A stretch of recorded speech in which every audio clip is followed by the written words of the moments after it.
உட்காரா நான் தான் உங்க நிலையில பேசுறேன். நண்பர்களே, இன்னைக்கு இந்த பதிவு எதுக்குன்னு பாத்தீங்கன்னா, நேத்து கரூர்ல துயர சம்பவம் நடைபெற்றுச்சு இல்லையா? 39 உசுறு போச்சு இல்லையா? அதை பத்தி வீடியோ பார்த்த வீடியோ ஃபுல்லா பாருங்க, ஸ்கிப் பண்ணாம பாருங்க. வாங்க வீடியோக்குள்ள போலாம். அப்புறம் நண்பர்களே, ரொம்ப பதிவு பேசுறதுக்கு இந்த பதிவு பேசுறது ரொம்ப மனசு வேதனையா இருக்கு.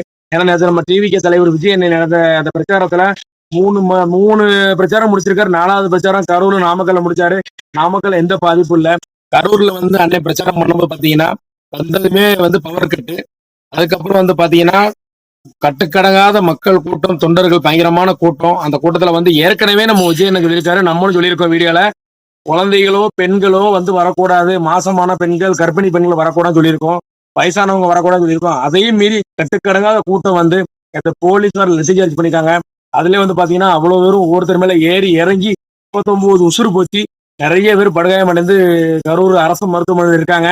ரொம்ப ரொம்ப கஷ்டமா இருந்த பதிவு பேசும்போது. அது போக இப்ப வந்திருக்க தகவல் படி நியூஸ் பாத்தீங்கன்னா, நம்ம டிவிகே கட்சியோட பொதுச் செயலாளர் அண்ணன் ஆனந்த், சரியா, புஷி ஆனந்த் அவர்கள் கைது பண்றதாகவும், அவர் மீது 4 வழக்குகள் போட்டு கைது பண்ண போறதாகவும் கேள்விப்பட்டிருக்கோம். அதுக்கப்புறம் பாத்தீங்கன்னா, இப்ப நம்ம தளபதி விஜய் அண்ணா அவர்கள் மீது நடவடிக்கை கைது பண்ணி சிறையில் அடைக்கிற மாதிரி சொல்லிட்டு இருக்காங்க. என்னன்னு தெரியல, ரொம்ப கஷ்டமா இருக்கு.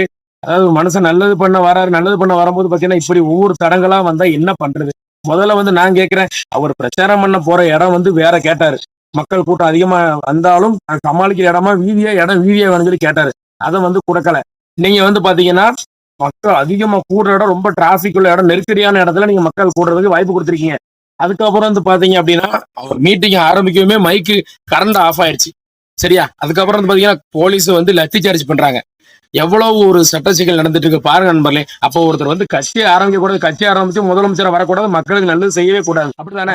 அது போக விஜய் அண்ணன் இறந்தவர்கள் குடும்பத்துக்கு தலா 20 லட்சம் ரூபாய் நிதி கொடுக்குறாங்க, நிவாரணம் கொடுக்குறாங்க. அதுல அடிப்பட்டவங்களுக்கு 2 லட்சம் ரூபாய் நிவாரண நிதியை கொடுக்குறாங்க விஜய் அண்ணன். அதாவது பொதுவா சொல்றேன், ஒவ்வொரு அந்த பிரச்சாரம் வரும்போது நான் சொல்றதும் சரிதான், விஜய் அண்ணன் சொல்றது அதான். மக்களாகி நீங்கள் பெண்களை யாரும் ரொம்ப பாதுகாப்பா இருக்கணும். கூட்டம் நெருக்கடியா இருந்துச்சுன்னா நீங்க வர வேண்டாம், வீட்டுல இருந்தே பாருங்க, நாங்க எல்லா மீடியாலும் ஒளிபரப்பு பண்ணிட்டு தான் சொல்லிட்டு இருக்காரு. நான் அதே மீறி மக்கள் முதல் தவறு. அதுக்கப்புறம் இன்னொரு குற்றச்சாட்டு என்ன சொல்றாங்கன்னா, போலீஸ் அதிகமா இல்ல, போலீஸ் ப்ரொடக்ஷன் அதிகமா இல்ல, இவ்வளவு கூட்டம் கூடும்போது போலீஸே அதுல வரல அப்படிங்கிறாங்க. அதுக்கப்புறம் பாத்தீங்கன்னா ஆம்புலன்ஸ் வர்றதுக்கும் வழி விடல, எல்லாம் சின்ன குழந்தை வரைக்கும் மேல ஏறி மிதிச்சு அந்த குழந்தையோட சிஸ்டரே போச்சுன்னு சொல்லி அது ஒரு குற்றச்சாட்டு இருக்கு. எது எப்படியோ ரொம்ப ரொம்ப கஷ்டமா இருக்கு நண்பர்களே. இனி வரக்கூடிய காலகட்டத்துல விஜயனை அடுத்த பிரச்சாரம் பண்ணுவாரா பண்ண மாட்டாரான்னு மக்களுக்கு ஒரு கேள்விக்குறியா இருக்கு. அதே நேரம் விஜயனை கைது பண்ற மாதிரி சொல்லிட்டு இருக்காங்க.